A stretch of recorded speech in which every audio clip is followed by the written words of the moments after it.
So, hey guys. So if you're anything like me, over the weekend, you may have binged a little bit of the new Selena series on Netflix. I mean, so whether you like her hair or not, it was a big issue.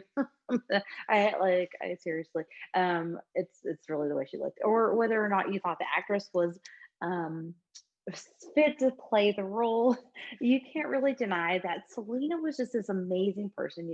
I grew up listening to her, and probably about maybe a year or not even um, previous to when she passed, became a really big fan. I didn't grow up with Tejano music. I didn't really grow up in Texas, and when we moved here, I didn't have a lot of friends that actually listened to like Tejano and Spanish music. And I think I actually discovered her because some people at school were talking about her and they were like, oh, she's awesome. And then I watched the Grammys, and that's the year she won the Grammys.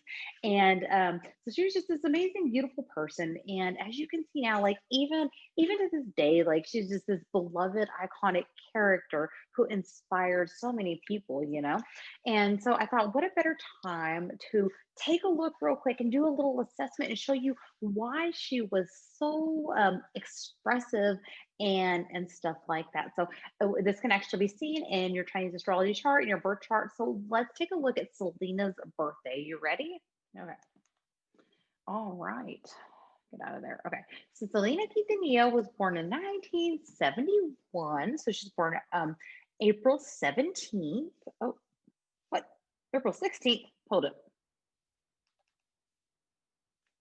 Let me make sure I got that right. Okay, April 16, 1971. I used this Joey BaZi plotter. Let's turn that screen around.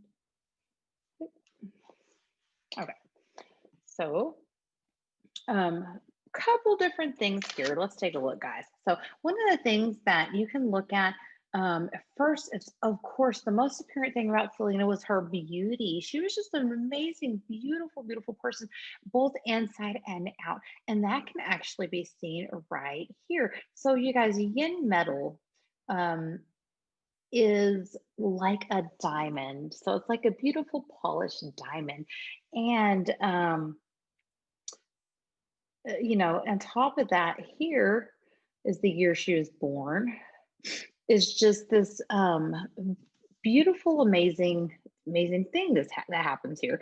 So the year she's born was a yin metal year, and this is actually the way people perceive you is the year you're born. So you can look at the year you're born and look at the way people, perceive you, kind of your social circle, your community around you, and stuff like that.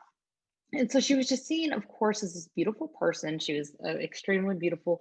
Um, and on top of it, so she's pig, and so it sits on this water. Well, what water, if you think about what water does to a diamond, is it polishes it. So over time, you have this diamond, or you have these gems, or you have, like this metal, and the more the water washes over it, the more shiny it becomes. And so, no wonder she stood out amongst so many people as just being this beautiful gem and this jewel, right? Because she literally was a diamond. She was just a beautiful person.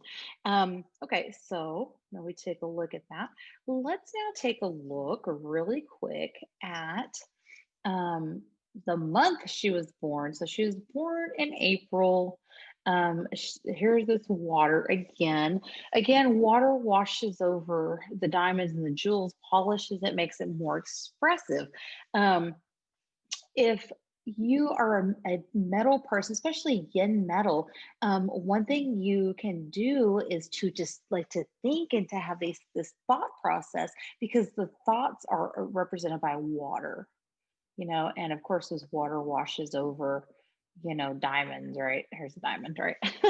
As water washes over diamonds, it polishes it. So the thought process and everything like that is sharpened, but also this little thing right here, the water, this is what that represents.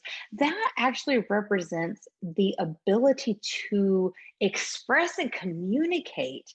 And of course, she was so vocal. She's had this amazing vocal range, powerful, singing. And this actually governs, your career and even your relationship with your parents. And she had a great relationship with her parents. You know, she had very caring parents, and but she was able also probably to express herself to them, you know, and stuff like that. So she just had this amazing personality. If on top of that, let's get out of there. Oh, let's save that. Okay. So on top of that, here is her childhood. So this thing right here, it says luck. This actually governs a 10-year period of time in your life. So if you look here at Miss Selena's, you can see that here also, this actually also is an expressive creativity, not so much like this one. This is more vocal and stuff like that. This one is a more internal, more thoughtful process, you know? And there's that. And in turn, it actually clashed. So you have the snake here.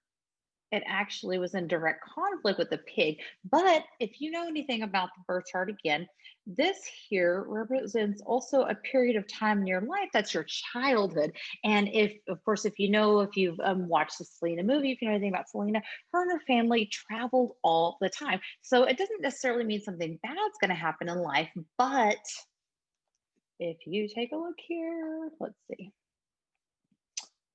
If you take a look here, you can see that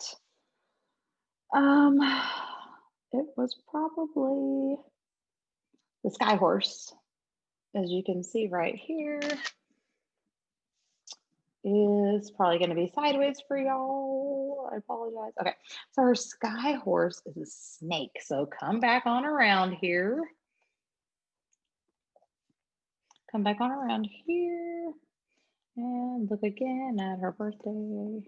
Sorry, I'm just doing this on the fly and I thought it'd be fun. Okay, so if you look at that there, again, here she is with the snake. It clashes this pig here.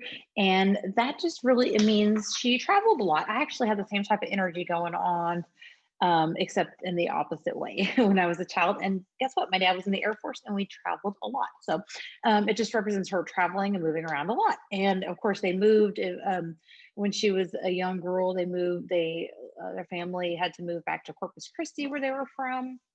And then, of course, they did a lot of traveling up until the time she was, you know, she actually till she passed away. She was always going, right? And so if you notice one thing here, so here's the period of time that governed her life during the time she passed. And it's this 10-year period again. So here you go. You actually have this period of wealth. This is actually a wealth element to her. So it's a wealth element. And of course, this is when around the time she got her record deal. I want to say she got her record deal in 1989 was the big record deal. She had some previous to that, but it was during this period of time where she was really able to reap the reward and the benefits of what she, you know, had to work so hard for. And, you know, it's really interesting because if you don't work hard in life and you're not doing the things you need to actually get around to, you know, creating that, then you can go through this luck pillar. You know, if she would have just stayed home and her dad would have never encouraged her to sing, then she would have never reaped the rewards. So anyway, I just thought that was so interesting there. And again, I hope you enjoyed this little assessment. Let's see here. Hopefully this recorded on the sound. Okay. Okay. So hopefully that recorded all the sound and stuff. So anyway, I hope you guys enjoyed this little assessment of Selena's birthday. And okay. Okay. Anyway, I hope you guys enjoyed this little assessment of Selena's birthday, and you guys are enjoying the Netflix series. And don't judge it too harshly. I'm actually really enjoying it. I stayed up way too late last night watching, and just wanted to share that with you guys. You guys have a great Monday, and I'll catch y'all later. Bye.